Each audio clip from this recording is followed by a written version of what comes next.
Welcome back to another episode of Behind the Stone, the podcast committed to helping you improve your e-commerce business. I'm Robert Runge from Sunken Stone, and today I'm joined by two lovely ladies, Jess Chan and Rachel Nidecker from Longplay brands. And we're going to show you the biggest mistakes e-commerce brands make when scaling and how to set your business up for long-term success, plus a few extras. That's coming up next on Behind the Stone.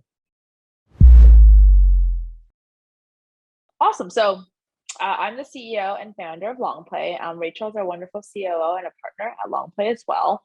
We are a full-service retention lifecycle marketing agency for direct-to-consumer e-commerce brands, and we specialize in email and SMS. So we have worked with all the e-com brands under the sun, everything from apparel, fashion, jewelry, home goods, car goods, pet foods, and everything under the sun. And we've also worked pretty extensively with any brands, pre-revenue, pre-market, up to $500 million in annual revenue. And everything that we do with the clients that we bring on is focused on sustainable, scalable growth.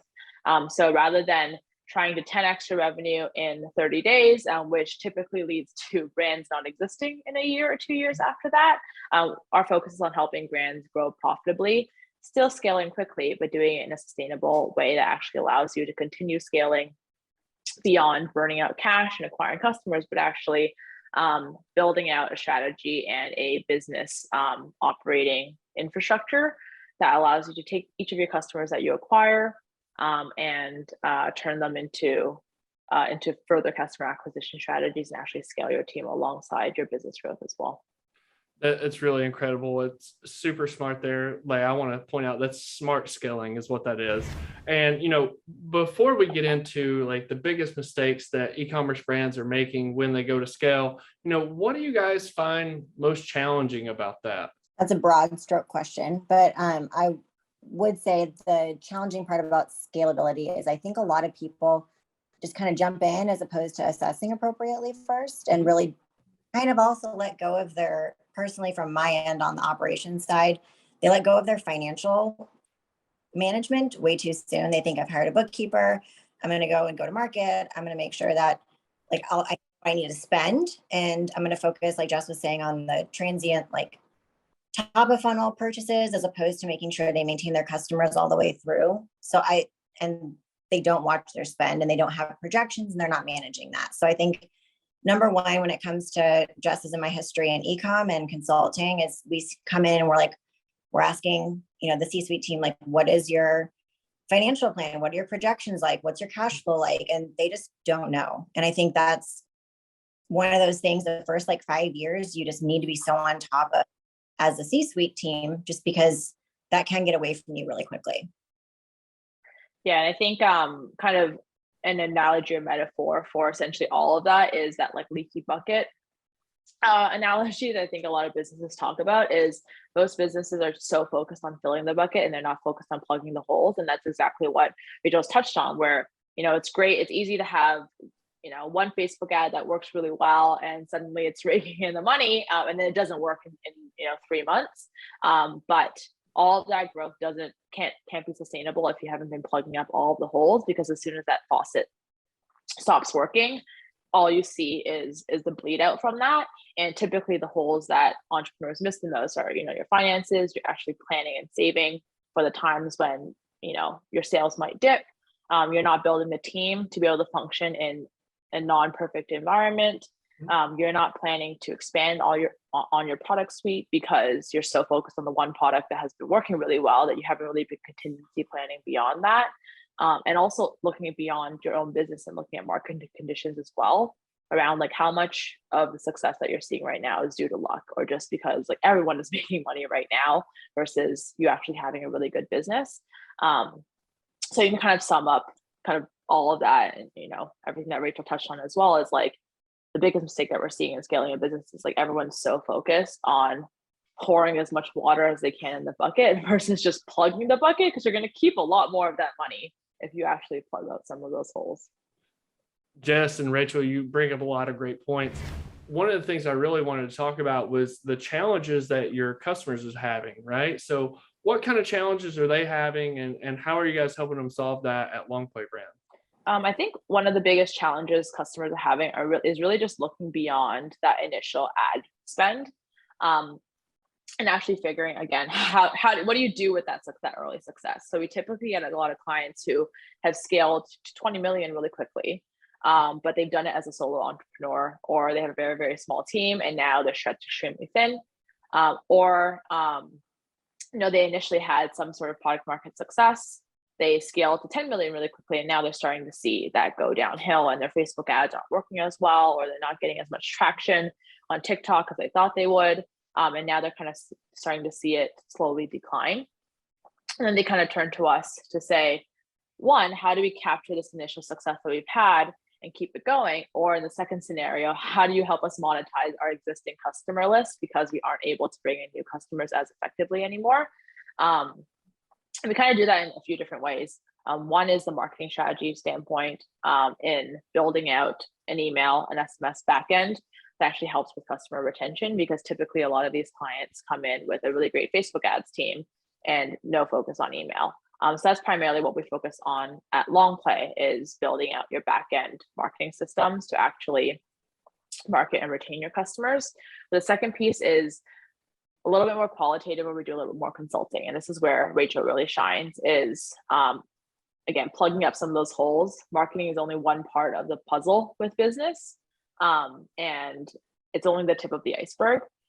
Typically entrepreneurs focus too much on marketing and not enough on operations, not enough on team, not enough on culture. And those are the things that really kill a business in the long run. So let Rachel kind of speak to those areas in terms of how we support brands. Yeah. And I think, like what Jess said, it's a huge part of that is consistency, from what they're doing top of funnel to how they're managing everything all the way through. And a lot of them aren't having those conversations around, okay, we're valuing this spend at top of funnel to make sure that every part of the way through there is a consistent experience, whether that's the website or the customer experience, which is usually really, really lacking from a communication and follow-up standpoint, and how they manage that process.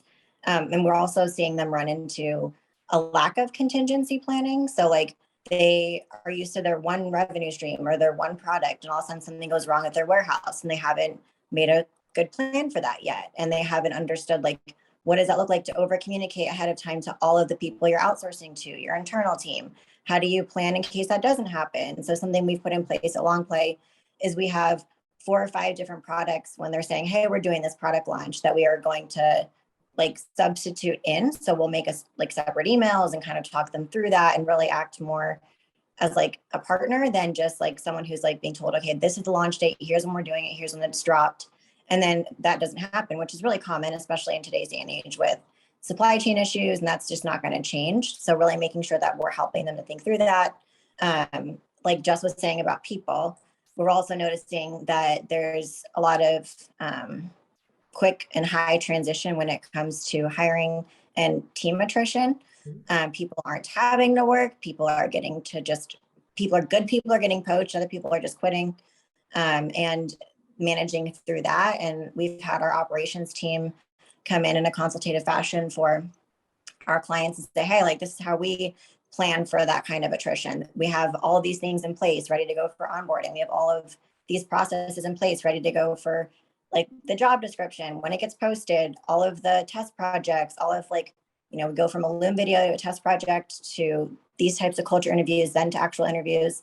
We spend a lot of time interviewing before we hire somebody, making sure that they're going to stay, that they want to stay. So all of those areas are things that we've kind of done to create a more integrated service for our clients, and things that we feel like obviously we do here, and that Jess and I have done at previous companies that have really lent to our success previously and currently.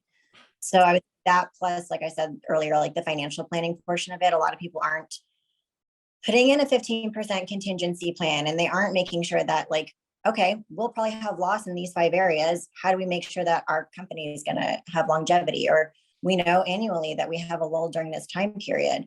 What do we do to plan for that? And how do we make sure that we're paying for that, paying for our team, not having to hire and fire, because that is really costly. A lot of companies think, oh, the quickest thing to do is to cut people, but then they don't think about the cost of rehiring those same team members, because it is exponentially more than just trying to keep them on for that time being. So how do you plan for like a lull. And like we at Longplay keep a minimum of 4 months of a runway. And we've built into that. And for as young as we are, we're pretty proud about that.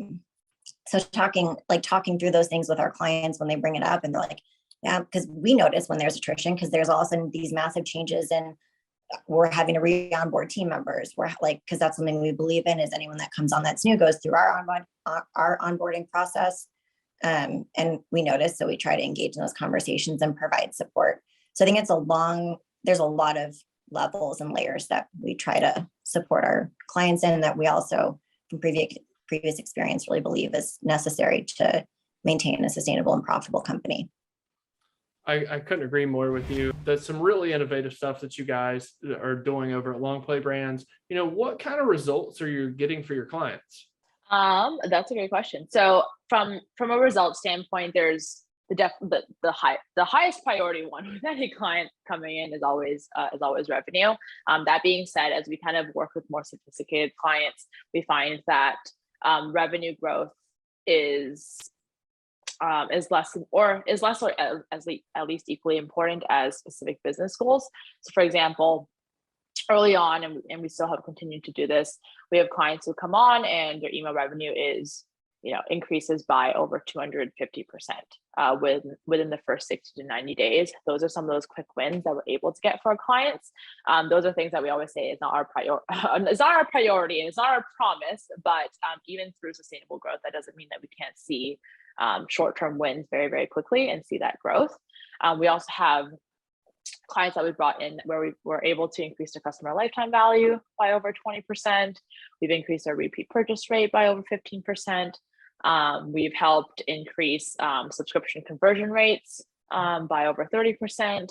So all those key business goals are typically what clients are coming to us for. At the top line is always around how do we grow the percentage of revenue or the amount of revenue that's coming from email.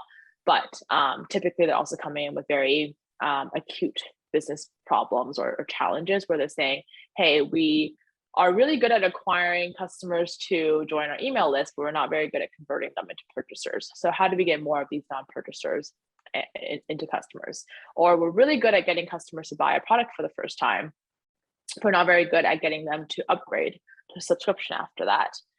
Those are kind of the business problems that we're very used to working on and with. And that's why we always say, like, our focus is on email and SMS as a channel, but where we really specialize is retention lifecycle marketing, because we operate more as a higher level partner, the higher level, almost like CMO thinking type personality, to really be able to break down a business goal into the actual tactical changes that need to exist on the email side.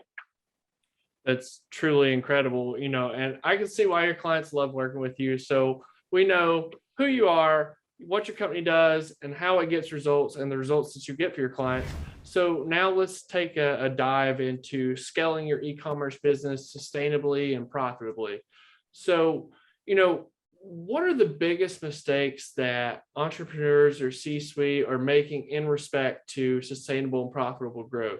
In terms of finance, planning, and operations. I think, Rachel, can you speak to that?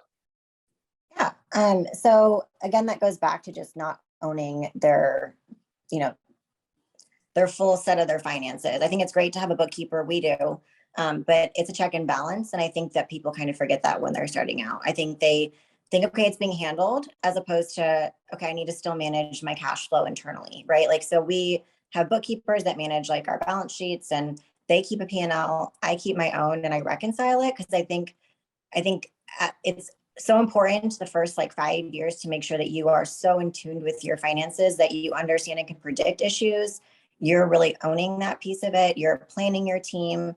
For us, we're growing quite rapidly, so making sure that we build in, our whole year financially, and we've done projections for the entire year based on initiatives and goals that we're looking to execute. We are starting, we're building a software. And we needed to plan for that financially. And I think that's one of those things that a lot of companies plan for tactically as opposed to strategically. It really is about, who do you need to hire for those things? What does that look like? What are the expenses? What are the overhead? And then I've also talked to a lot of people that don't even know their operating costs. They're like, oh, my CFO knows that. Or, I'm like, no, you should know that. Like, you should know what it takes to run your company in a month, so you can plan to pay for that if everything goes to shit, right? If everything goes wrong, how are you going to make sure that you can pay your team for at least a few months so that you can maintain service and hopefully like start gaining service back? So it really is important to contingency plan. And for all of our areas of our P&L, we have a 15% additional expense contingency minimum, which means that we are planning for an additional 15% of that expense each month. And that is built into our operating costs. And I think a lot of people just talk about their raw operating costs, not, okay, what if X, Y, and Z goes wrong?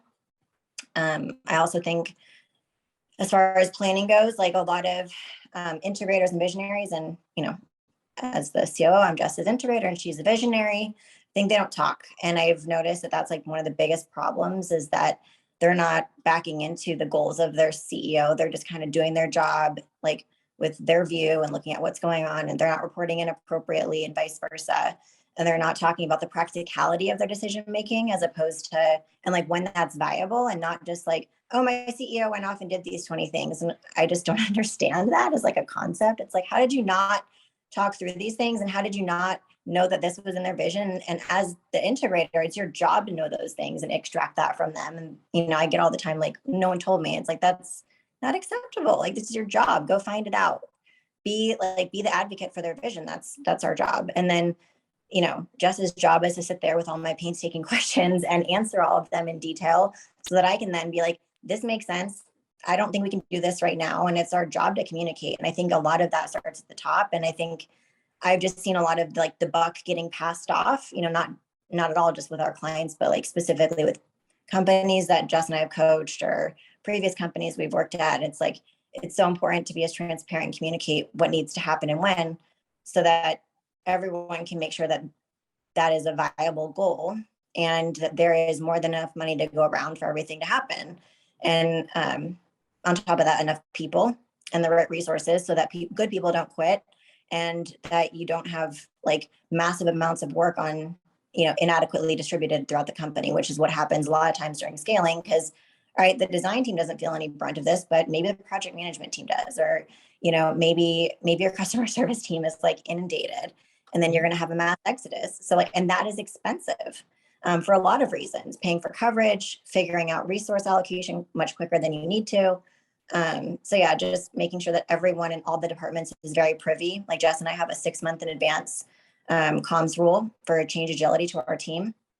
And we make sure that our whole team is very much so on board with everything that is happening in the company and knows they're part of it. And I just think change management is something that is not enforced enough in small businesses. It's like, how do we just react to the market? And it's like, you can't do that. Like, your team can't do that. Our frontline team members, that's not their job to know that. It's our job to set them up for success and over communicate, train our middle management, train our upper management, and make sure everyone is like ready for these things to come down the pipe. So we're communicating these changes not only with each other a year in advance, if not more, but like 6 months in advance minimum to our team. And they understand their role, how that's going to change their job, the things we're going to expect from them.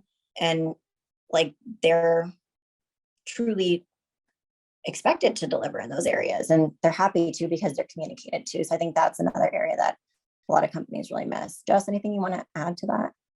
Yeah, I think kind of basically adding to exactly both of those things from more of the founder and CEO standpoint, and speaking to like the common mistakes I've seen and attending masterminds, attending all these events with entrepreneurs, is one, speaking to the communication on the founder side. Is I would say like, any idea is only as good as the ability to execute, the resources you have, the talent you have access to. So I see a lot of founders and entrepreneurs say like, I had this great idea, we just like couldn't execute. And it's like, well, then it wasn't that great of an idea, because your idea didn't really take into account like what was feasible in the first place. And I think one of the challenges with scaling that I personally have been dealing with and kind of navigating myself through the last year or so is like, as you scale the company and you're leading a larger company, you have less things that you're able to do on your own. Because if you go off and just execute on 20 ideas the way that you did when it was just you and starting the company, that actually breaks the company.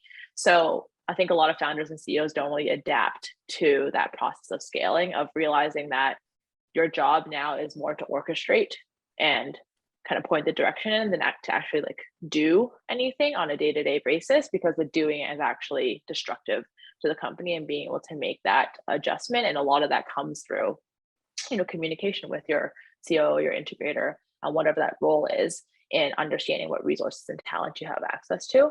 And I think the second piece to kind of add to what Rachel was originally talking about is, I think the other mistake that people make a lot in scaling their business is they don't focus as much on retention as they do on acquisition.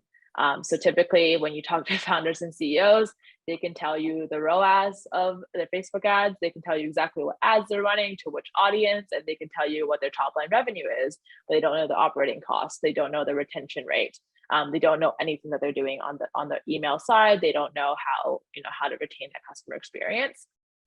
And I think that imbalance in knowledge for a founder or CEO is speaks volumes to the focus that they have in the business, where they're exclusively focused on top line growth.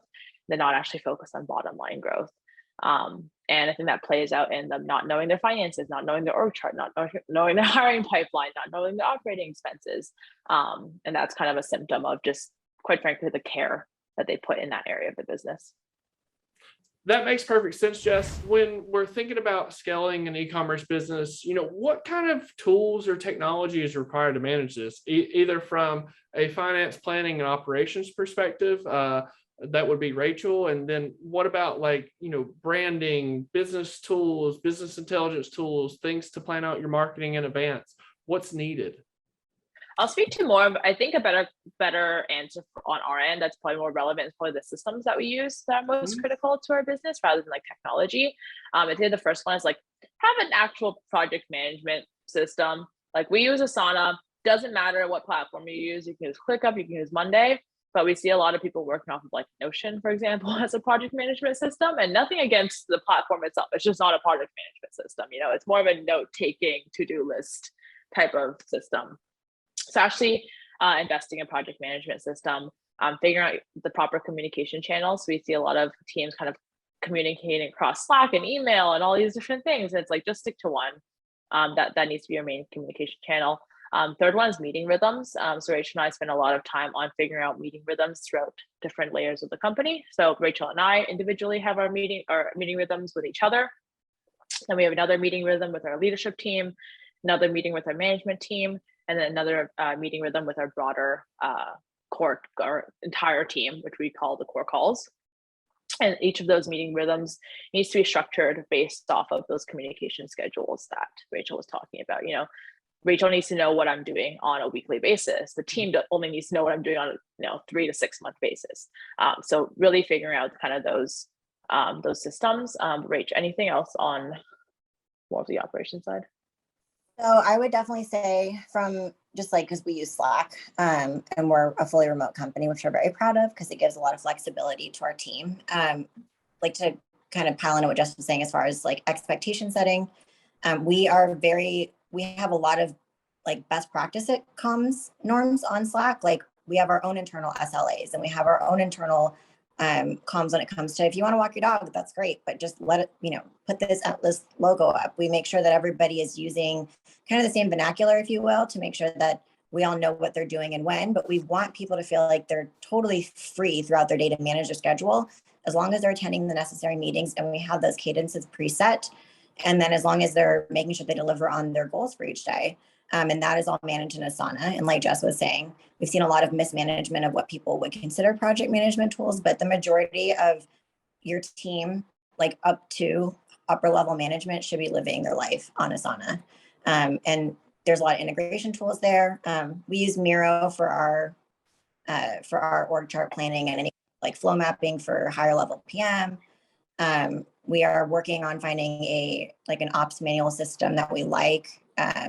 We're on Tetra, and I would prefer to be on something else. And then for contract management, we use PandaDoc, which initially I wasn't a huge fan of, but I've actually come to really like it. So those are some things that are very important that we use. But I think the bigger thing that Jess was alluding to is more about the system in which you use something as opposed to the method in which you use something and the way you use it in the process as opposed to the system. So I think it's really about just making sure that it's something that works for everybody, that it's, and then Harvest for tracking front level time. And the reason we do that is not because we care about the number of hours someone works in a week, but once we start seeing certain teams start to get to a certain threshold of hours in a week, we start looking to hire. So that's our like our commitment to our team, that they're not having overflow work. So that's, again, the process and reason behind the system as opposed to the system itself. And it's more about functionality feeding into those team needs and assimilation for the team than it is the tool. Is that what you're kind of trying to say, Jess? Is like it's about the practice rather than the Yeah, I find a lot of teams in general focus too much on the tech stack, and it's like, quite frankly, the tech stack doesn't matter. Most of the systems we've had started off with like just a Google sheet. We were using Google Docs as our like operations manual for a very long time, and now we've outgrown it. But like, it's better just to get started with something. You can time track on a Google sheet before you invest on any sort of technology. We did that for a very long time, and then we were like, okay, this is a big enough need for us to predict, team needs, and we're getting too big for us to track it this way. And there were some like faulty tracking practices that we had, so we knew it was a business need rather than just like, this is our, all like just saying, the tech stack that we use because it's the best. It's like what is, and it's, we also look for like minimum viable like system for the money, because we are very money conscious, and I'm cheap. I manage the money and I'm very cheap, but that has allowed us to have the runway that we do and the team that we do. So I think it's less on like if you're using the best tool, and if it's more about, are you using the tool that makes sense for what you're trying to do in your daily business. That makes perfect sense. And I love how you guys go so in depth on these answers. Like I normally poke and prod questions, but you guys just have been so knowledgeable and so thorough with your answers. And I just want to say thank you. So what are some of the biggest surprises that you've seen in the past few months, working with clients to scale their e-commerce businesses?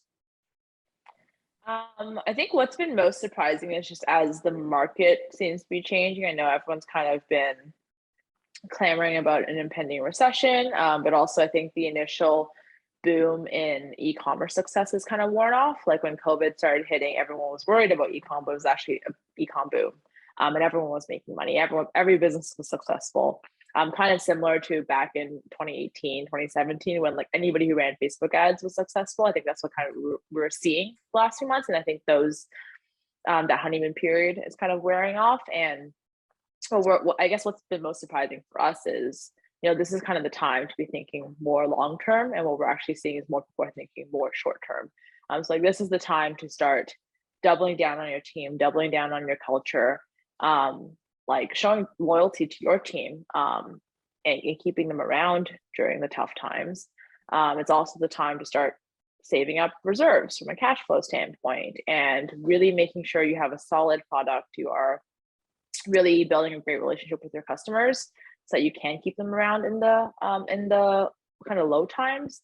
And what's been surprising is I think the bigger focus now has been the other side of things, which is like people are becoming more scattered. They're getting more distracted with what are all the different channels that we need to be marketing on? How do I jump on the TikTok train? How do I jump on the crypto train? How do I jump on whatever the next buzzword is, versus doubling down on what they should be, which is like, what is your core business? Why were you successful in the first place? Who are your raving fans? Why do they love you? And how do you make them love you more? And how do you find more of them? And really focusing on those core tenets of a successful business.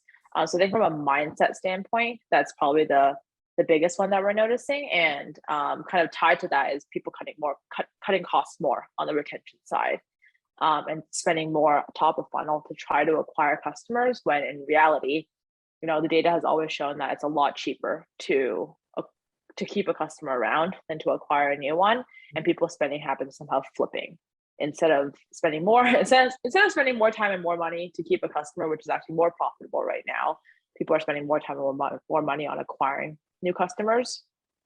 And that's leading to this kind of downward spiral that we've seen a lot of e-commerce brands go through. And that's kind of why they start coming to us after all of that.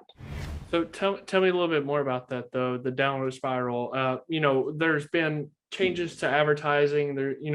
It's really the decentralization of the internet, right? You had iOS 14 and iOS 15. How has that impacted you guys and your clients at Longplay Brands?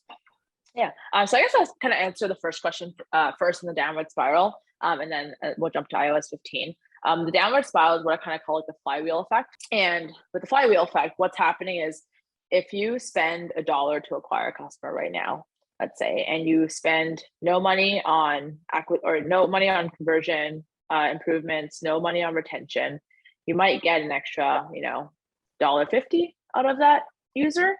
And now you're essentially netting a profit of 50 cents, which is great on paper, but in reality is now you're not making enough money to acquire the next customer, because you need $1 to acquire the next customer. You're only getting 50 cents out of each customer you acquire from a profit standpoint. That's where the downward spiral starts happening. Now people are trying to raise funds or cut costs in order to kind of compensate for that. On the flip side is if it takes $1 to acquire a customer, but you're spending more on retention, maybe you're getting $3 out of the customer or $5 out of the customer. Now with every customer you're acquiring, you're actually gaining enough profit to acquire an additional 2 customers or 3 customers. And now you're creating this positive flywheel effect where each customer is getting you enough profit to continue acquiring customers off of that.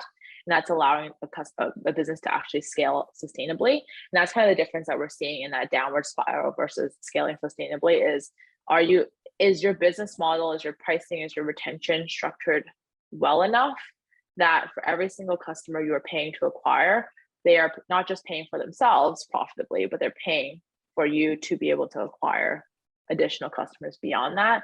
And that is fundamentally all that scalable, sustainable growth is. It's like, do you have that positive flywheel effect versus, having to burn cash?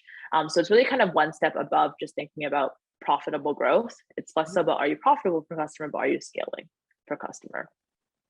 Rachel, anything you want to add to that from an operations standpoint?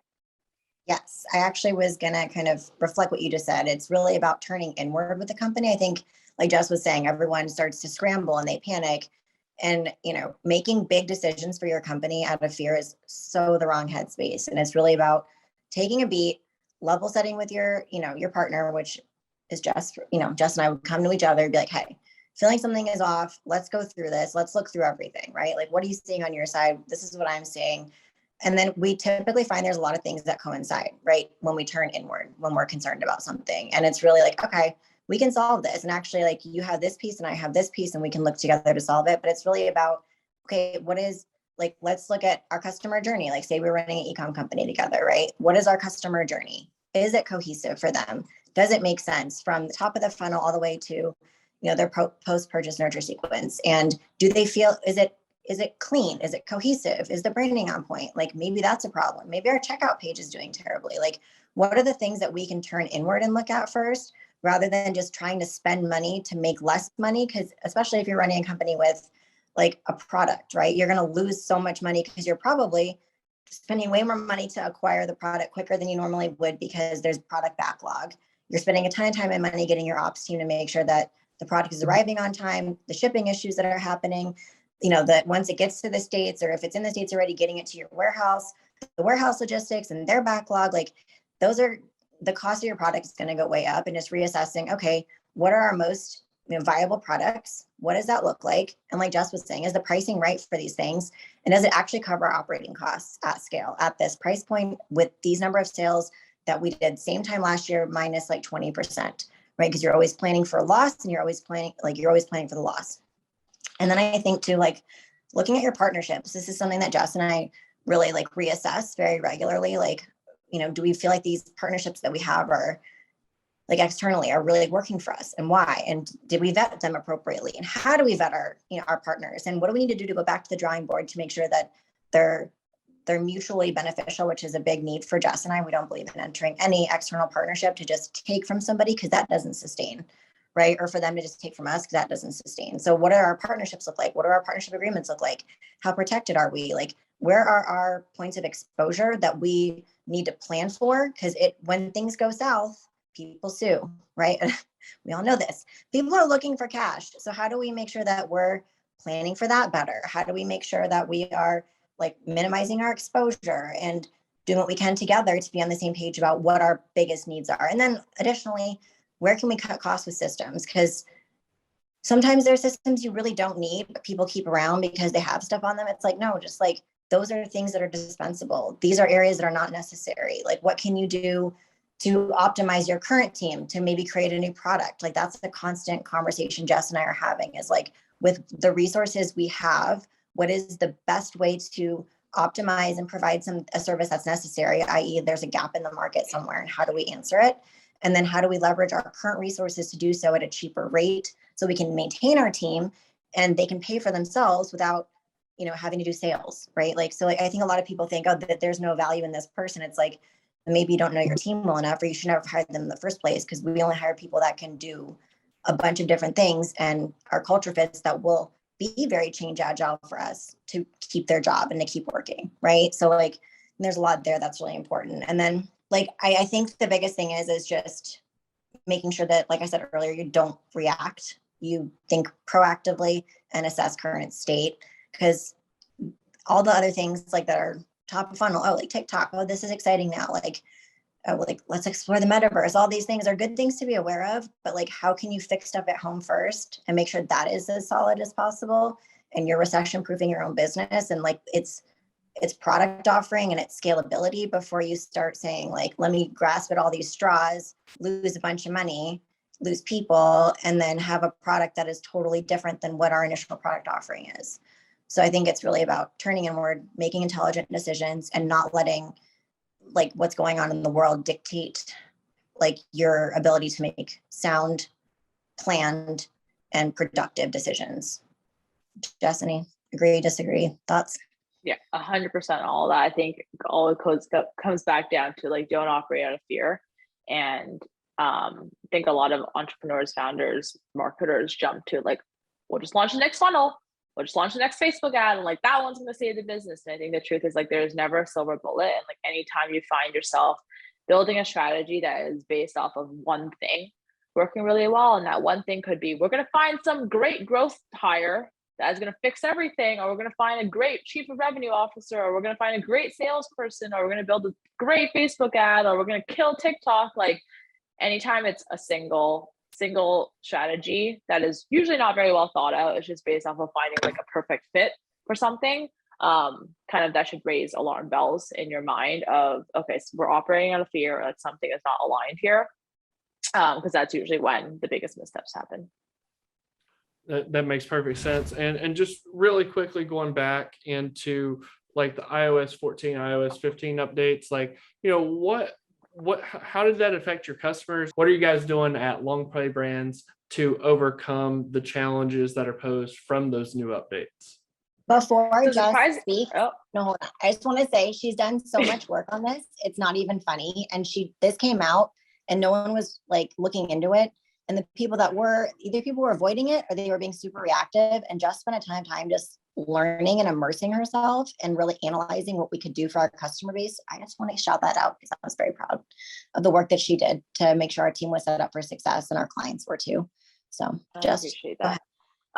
So I think the first with iOS 15 and 14, I think the first thing was a lot of, again, people were avoidant and hopeful versus just looking at the facts as is. Same with Facebook ads. Mm-hmm. There was a lot of we'll try to deal with it when it gets there. It won't be so bad, versus them actually understanding how does this work? Why is Apple doing this in the first place? How is this going to impact our list? A lot of people were focusing on hoping it wouldn't impact them, or just looking for someone to give them the answers. I think that was kind of the biggest mistake that we saw. So a lot of people were just kind of behind the curve. And Apple announced that it was going to be happening, I think 6 months before they actually dropped it. And most people kind of started panicking the day after they dropped it, but you really had a 6 months heads up. So I think that goes back to whole long-term thinking of, it hasn't happened yet, but it will. Apple's going to do this. They're not going to take back that announcement. And even if they did, it's still better to be over-prepared. So that was kind of the biggest mistake that we saw most brands and also agencies make. When we look at that time period in terms of impact, it was kind of twofold. One was the Facebook ad impact, which actually drove a lot of growth and focus onto the email side, because Facebook ads was struggling a lot more. People realized and kind of woke up to the need for retention, and the fact that they were sitting on this gold mine of an asset and not using it because Facebook ads was working so well. So I think it was one of those bittersweet moments where it actually turned out for the best, and it was a blessing in disguise where it kind of got people to realize the importance of retention. On the flip side, with iOS 14 and 15, the biggest impact there was that you weren't able to see who was truly opening your emails. And what that led to is potentially over emailing customers who aren't very well engaged with your brand, which could eventually hurt your deliverability. So what we did was develop kind of a unique approach to targeting for our clients that allows us to make sure that we are filtering customers not just on their open rates, which was the common approach for email marketing. Typically, most email strategies were built off of targeting customers who opened one time in the last 30 days or one time in the last 60 days. But now that opened one time in the last 60 days is kind of a false metric in a sense, where some people did open in the last 60 days, but some people actually just opened because Apple Mail opened it for them in order to mask their identity.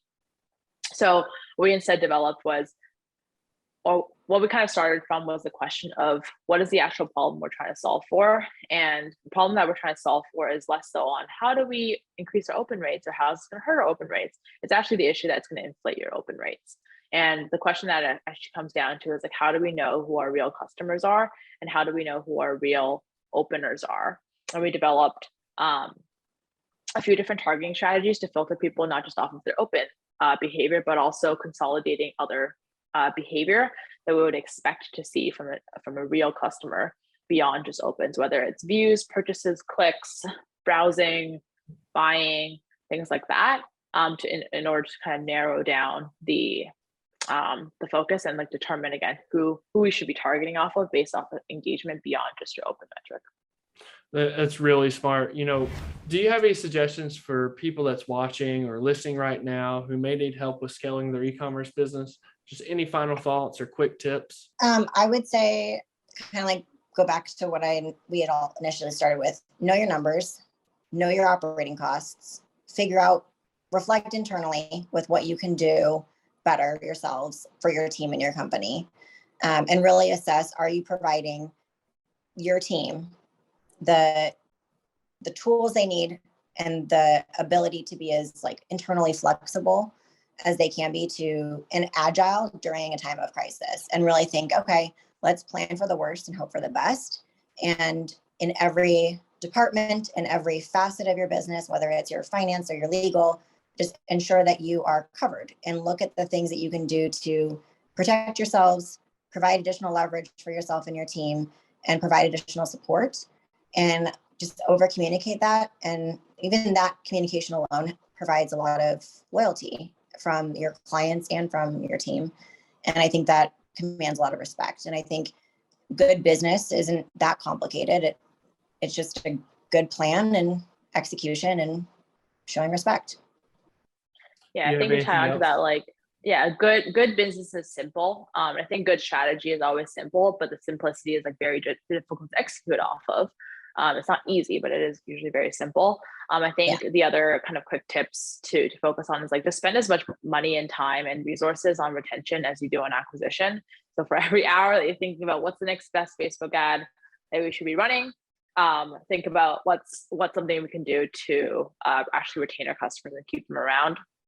I think the second piece is thinking about and backing into the numbers to fuel that flywheel effect. So what's your cost per acquisition per customer? How much are you making from them within what time frame? So how much are we making from them within 3 months, within 6 months, within a year? And is that money enough to acquire an additional new customer? If not, you're in a downward spiral. And if so, that's great. Then you're scaling up, but it'll give you a good pulse check of, do we need to start focusing on retention and increasing our average order values before we just focus on scaling retention or scaling acquisition, because then you're creating that kind of leaky bucket syndrome. I think the third part is thinking about like what are all those holes where we're bleeding money or bleeding resources. And it could be in marketing funnels. It could also just be in team. So hey, we're spending a lot of time hiring and firing versus just finding good talent and keeping them around, or we're spending a lot on areas of the business like tech that we're not actually using. There's usually a lot of like dead platforms that no one touches that is, adds up and is bleeding at thousands of dollars a month. So looking for all those different holes that you could be plugging before you're thinking about filling the bucket more. That makes perfect sense. And, thank you for dropping such knowledge bombs, Jess. So, if somebody has trouble with their e-commerce business and they're wanting to scale it, like how can somebody get in contact with you guys? Longplaybrands.com is the best form of contact for us. All of our kind of information about our business and the services that we offer are there as well. But you can always reach out to us through that contact form, and we'll have someone on the team get back to you. Thank you guys. Thank you so much for your time, Jess. Thank you so much for your time, Rachel. Just dropping absolute knowledge bombs, and I'm so excited to have you guys on the show again. Thanks for having us. This was awesome. Yeah, this was really fun. For more great tips on scaling your e-commerce business, be sure to reach out to Jess and Rachel at www.longplaybrands.com/contact, where you'll learn the approach to take for long-term success in your business. So you can get that by clicking the link in the description box below this video. So what's your next step? Reach out to Jess and Rachel at Longplay Brands. They'll help you solve your problems sustainably, profitably, and they'll set you up for long-term success.